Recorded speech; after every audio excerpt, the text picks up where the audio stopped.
ભાવનગરના નીલમબાગ પોલીસને મળેલી ચોક્કસ બાતમીના આધારે ખાનગી બસમાંથી મુંબઈથી લાવવામાં આવતી 475 ગ્રામ ગાંજાની હેરાફેરી પકડી પાડવામાં આવી હતી।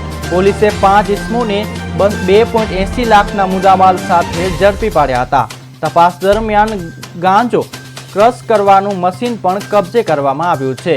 નીલમબાગ પોલીસે આરોપીઓ સામે આગળની કાયદેસર કાર્યવાહી હાથ ધરી છે।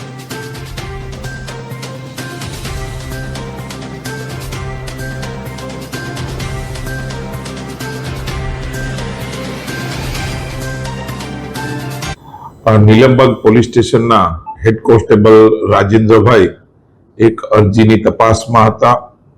દરમિયાન તેઓને અંગત બાતમીદારથી વિશ્વાસનીય બાતમી મળેલી, જેમાં આ કામના જે અભિષેકભાઈ જે છે તે તથા તેના બીજા 4 સાગરીતો દ્વારા માયા ટ્રાવેલ્સમાં મુંબઈથી એક ઈસમ પાર્થભાઈ કરીને જે છે ત્યાંથી ગાંજો મગાવે છે અને પોતાના વપરાશ માટે યુઝ કરે છે તેવી બાતમી મળેલી, જેની વેરીફાઈ કરી સ્ટેશનરીમાં એન્ટ્રી કરી લાગતા વળગતા અધિકારીઓને જાણ કરી અને 2 પંચો રૂબરૂ ચેક કરતા અભિષેક બાબુભાઈના કબજામાંથી અને બીજા 4 જે સાગરીતો આરોપીઓ છે તેના કબજામાંથી 475 ગ્રામનો ગાંજો કિંમત ₹4,750, 5 મોબાઈલ કિંમત ₹1,25,000 અને રોકડ રકમ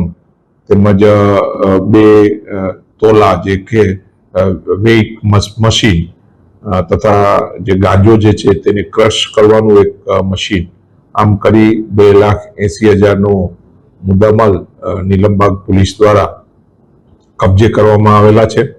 અને આ બાબતે નીલમબાગ પોલીસ સ્ટેશનમાં ફરિયાદ દાખલ કરવામાં આવેલી છે અને આ કામે ઋતુરાજસિંહ, પરંજ, જીગરભાઈ, જયેશ, અભિષેક અને મુંબઈનો જે છે પાર્થ ભટ્ટ એના વિરુદ્ધ ફરિયાદ દાખલ કરવામાં આવેલા છે અને પોલીસ દ્વારા ઊંડી તપાસ હાલમાં ચાલુ છે।